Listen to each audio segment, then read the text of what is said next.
राजस्थान के मुख्यमंत्री अशोक गहलोत ने भारतीय जनता पार्टी पर बड़ा आरोप लगाया है।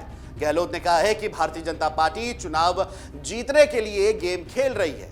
राहुल गांधी ने पूछा था कि वो लोग जय सिया राम क्यों नहीं कहते हैं। वो लोगों को उकसाते हैं और डर फैलाने के लिए जय श्री राम कहने के लिए कहते हैं। वो भगवान राम और सीता को बांटते हैं। सीएम अशोक गहलोत ने कहा कि बीजेपी और संघ के लोग जय श्री राम बोलकर लोगों को भड़काते हैं। हम जय सिया राम बुलाते हैं। बीजेपी के लोगों ने सत्ता के लिए राम और सीता को बांट दिया। भाजपा जाति और धर्म के नाम पर चुनाव कैसे जीतती है, ये लोगों के सामने स्पष्ट हो रहा है। भाजपा और आरएसएस खुद को हिंदू धर्म के मशाल वाहक के रूप में प्रचारित करते हैं। बता दें कि अशोक गहलोत रविवार को जयपुर में 167 नई बेसिक लाइफ सपोर्ट एम्बुलेंस सेवा 108 के शुभारंभ के अवसर पर मीडिया से बात की, जिसमें उन्होंने ये सब कहा। मध्य प्रदेश के ऊर्जा मंत्री प्रद्युम्न सिंह तोमर ने 65 दिन बाद चप्पल पहन ली। केंद्रीय उड्डयन मंत्री ज्योतिरादित्य सिंधिया ने उन्हें चप्पल पहनाई। ये इतिहास में पहली बार है जब सिंधिया घराने के किसी महाराज ने अपने हाथों से किसी को चप्पल पहनाई हो। ऊर्जा मंत्री ने अपनी विधानसभा की 3 रोड नहीं बनने तक जूते चप्पल त्याग दिए थे और इन सड़कों का अब 80 से 90% तक काम पूरा हो चुका है। इस दौरान सिंधिया ने ऊर्जा मंत्री से कहा, आपका संकल्प जनता के हित में था और वह सफल हुआ। सिंधिया के चप्पल पहनाए जाने के बाद ऊर्जा मंत्री ने भी उनका आभार माना। कहा कि मुख्यमंत्री शिवराज सिंह, केंद्रीय मंत्री नरेंद्र सिंह तोमर और केंद्रीय मंत्री ज्योतिरादित्य सिंधिया के सहयोग से यह हो पाया है। टीवी एक्ट्रेस तुनिशा शर्मा की मौत के मामले में आरोपी शीजान खान को 4 दिनों की हिरासत में भेज दिया गया है। मुंबई पुलिस के एसीपी चंद्रकांत जाधव ने कहा है कि मामले की जांच चल रही है। आरोपी शीजान और तुनिशा का फोन जब्त कर लिया गया है। फिलहाल अभी तक मामले में ब्लैकमेलिंग या लव जिहाद का कोई भी एंगल नहीं है। चंद्रकांत जाधव ने कहा कि तुनिशा शर्मा एक टीवी शो में बतौर एक्ट्रेस काम कर रही थी। तुनिशा शर्मा और शीजान खान का प्रेम संबंध था। 15 दिन पहले उनका ब्रेकअप हुआ था, जिसके बाद तुनिशा ने अपने शो के सेट पर आत्महत्या कर ली थी। मुंबई एसीपी ने बताया कि तुनिशा की मां ने शिकायत दर्ज कराई है। आरोपी शीजान को गिरफ्तार कर अदालत में पेश किया जाएगा, जहां उसे 4 दिन की न्यायिक हिरासत में भेज दिया गया है। पोस्टमार्टम रिपोर्ट में स्पष्ट रूप से तुनिशा की मौत का कारण फांसी बताया गया है। रक्षा मंत्री राजनाथ सिंह उत्तराखंड के मुख्यमंत्री पुष्कर सिंह धामी के साथ स्वामी राम हिमालयन विश्वविद्यालय के 5वें दीक्षांत समारोह में भाग लेने पहुंचे। इस कार्यक्रम में राजनाथ सिंह ने मेधावी छात्र छात्राओं को सम्मानित किया और कहा कि दीक्षांत समारोह शिक्षा का अंत नहीं है, सीखने की प्रक्रिया निरंतर चलती रहती है। जीवन में सफलता और असफलता का साथ साथ चलती रहती है। असफलताओं से डरने के स्थान पर उनसे सीखना आवश्यक है। इसके साथ ही उन्होंने ये भी कहा कि अगले 25 सालों में भारत दुनिया की सबसे बड़ी आर्थिक महाशक्ति बनेगा। रक्षा मंत्री राजनाथ सिंह ने कहा कि भारत अगले 25 सालों में दुनिया की सबसे बड़ी आर्थिक महाशक्ति बनेगा और एक ऐसी महाशक्ति बनेगा जिसके साथ जुड़कर दुनिया के तमाम देश खुद को सुरक्षित महसूस करेंगे। हम ऐसे पहले नंबर पर पहुंचना चाहते हैं जिससे दुनिया के देश डरे नहीं बल्कि सुरक्षित महसूस करें। भारत ही ऐसा देश है जिसने इस पूरी दुनिया को अपना परिवार माना है। छत्तीसगढ़ के मुख्यमंत्री भूपेश बघेल ने कहा है कि भारतीय जनता पार्टी को राम सेतु पर केंद्र सरकार के जवाब के बाद जनता को गुमराह करने के लिए देश से माफी मांगनी चाहिए।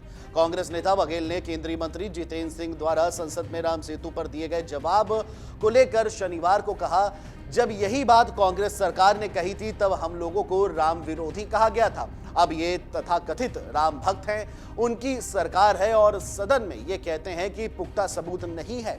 अब इनको किस श्रेणी में रखा जाए? बघेल ने कहा कि बीजेपी को देश से माफी मांगनी चाहिए।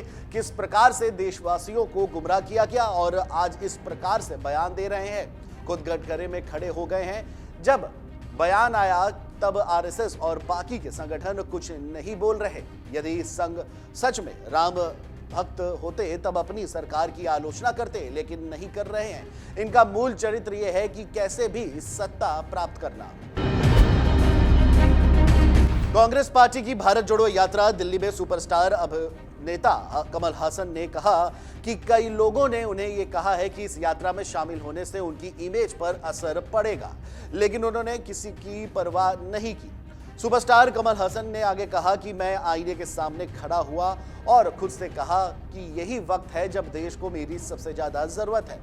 फिर मेरे अंदर से आवाज आई, कमल, भारत तोड़ने की मदद मत करो, जोड़ने की मदद करो। उन्होंने आगे कहा कि मैं भारत के बेटे के तौर पर भारत जोड़ो यात्रा में आया हूं। कमल ने आगे कहा कि मेरे हिसाब से ये यात्रा अभी शुरू ही हुई है, इसे अभी बहुत लंबा रास्ता तय करना है। कमल हासन ने लाल किले पर पहुंची भारत जोड़ो यात्रा के मन से कहा, कई लोगों ने मुझसे पूछा कि मैं यहाँ क्यों आया हूँ। मैं यहाँ एक भारतीय के तौर पर आया हूँ। कांग्रेस की भारत जोड़ो यात्रा शनिवार की सुबह हरियाणा के रास्ते होते हुए दिल्ली पहुंची। शाम को लाल किले पर राहुल गांधी के साथ पार्टी के अध्यक्ष मल्लिकार्जुन खड़गे ने एक जनसभा को संबोधित किया। खड़गे ने कहा कि सबके विचार अलग अलग हो सकते हैं, लेकिन देश के लिए हम सब लोग एक हैं और राहुल गांधी के साथ हैं। ये यात्रा अभी आगे कश्मीर तक चलने वाली है और कश्मीर में तिरंगा झंडा फहराकर ही हमारा ये कार्यक्रम समाप्त होगा। कांग्रेस अध्यक्ष ने कहा कि आज ऐसी सरकार है जो देश में है, जो समाज को धर्म के नाम पर अलग कर रही है और विचारों का जो आदान प्रदान था, बोलने की आजादी थी, वो छीन रहे हैं। बहुत से लोग जो अच्छी विचारधारा के लोग हैं उनको भी डराया धमकाया जा रहा है। यहाँ तक कि ये जो भारत जोड़ो यात्रा बड़ी यशस्वी हो रही है, कन्याकुमारी से लेकर के अब तक दिल्ली आई है। ये देखकर यहाँ की सरकार को, बीजेपी को ऐसा लग रहा है वो डर गए हैं, इसीलिए ये कोविड का बहाना बीच में लाए हैं। पूर्व प्रधानमंत्री अटल बिहारी वाजपेयी की आज 98वीं जयंती है। पूर्व प्रधानमंत्री अटल बिहारी वाजपेयी की जयंती पर प्रधानमंत्री नरेंद्र मोदी, उत्तर प्रदेश के मुख्यमंत्री योगी आदित्यनाथ समेत कई दिग्गज नेताओं ने ट्वीट कर उन्हें श्रद्धांजलि दी। वहीं भारतीय जनता पार्टी के पूर्व प्रधानमंत्री अटल बिहारी वाजपेयी की जयंती को सुशासन दिवस के रूप में मना रही है। वहीं उनकी जयंती पर मनसे ने भी अपने ट्विटर हैंडल पर एक वीडियो ट्वीट किया है, जिसमें राज ठाकरे अटल बिहारी वाजपेयी की तस्वीर बना रहे हैं। इस दौरान ट्वीट में अटल जी की लिखी कविता का जिक्र भी है, जिसमें लिखा है कि हार नहीं मानूंगा, रार नहीं मानूंगा, काल के कपाल में लिखता मिटता हूं, गीत नया गाता हूं, अटल अविचल अभिवादन। भारत के पूर्व प्रधानमंत्री अटल बिहारी वाजपेयी की आज 98वीं जयंती है, जिसे बीजेपी गुड गवर्नेंस डे के रूप में पूरे देश में मना रही है। प्रधानमंत्री नरेंद्र मोदी ने रविवार सुबह पूर्व पीएम की समाधि सदैव अटल पहुंचकर उन्हें श्रद्धांजलि दी। राजस्थान के मुख्यमंत्री अशोक गहलोत ने बीजेपी पर भगवान राम और सीता को बांटने का आरोप लगाया है। सीएम गहलोत ने कहा है कि बीजेपी चुनाव जीतने के लिए गेम खेल रही है। राहुल गांधी ने पूछा था कि वो लोग जय सिया राम क्यों नहीं कहते हैं। वो लोगों को उकसाते हैं और डर फैलाने के लिए जय श्री राम कहने के लिए कहते हैं। वो भगवान राम और सीता को बांटते हैं। सीएम अशोक गहलोत ने कहा कि बीजेपी और संघ के लोग जय श्री राम बोलकर लोगों को भड़काते हैं। हम जय सिया राम बोलते हैं। बीजेपी के लोगों ने सत्ता के लिए राम और सीता को बांट दिया है। मीडिया से बातचीत में गहलोत ने कहा कि जिस प्रकार बीजेपी ने चुनाव जीतने के लिए खेल खेला है वो सबके सामने है। वो धीरे धीरे एक्सपोज हो रहे हैं। वो सिर्फ यही बताते हैं कि सिर्फ बीजेपी वाले और आरएसएस वाले ही हैं, हिंदू हैं इस देश के अंदर, और बाकी लोग हिंदू है ही नहीं। उनको राम में विश्वास ही नहीं है। मुख्यमंत्री बनने के बाद से ही सुक्खू ने कहा है कि पुरानी पेंशन योजना को लागू किया जाएगा। मुख्यमंत्री सुखविंदर सिंह सुक्खू ने कहा, ओल्ड पेंशन स्कीम लागू की जाएगी। हमने इस संबंध में आज बैठक बुलाई है। हम राज्य के विकास में योगदान देने वाले अपने कर्मचारियों को पुरानी पेंशन योजना का लाभ देने जा रहे हैं। हाल ही में सुक्खू ने कहा है कि सरकार कैबिनेट की पहली बैठक में सरकारी कर्मचारियों के लिए पुरानी पेंशन योजना यानी ओपीएस को बहाल करने के वादे को पूरा करेगी। उन्होंने कहा कि हमने वित्त सचिव से बात की है। एक रणनीति के तहत हम जानते हैं कि हमें कहां से धन का अर्जन करना है और हम कहां निवेश करना है। हमने पुरानी पेंशन योजना शुरू करने पर काम किया है और हम इसे कैबिनेट की पहली बैठक में पेश करेंगे।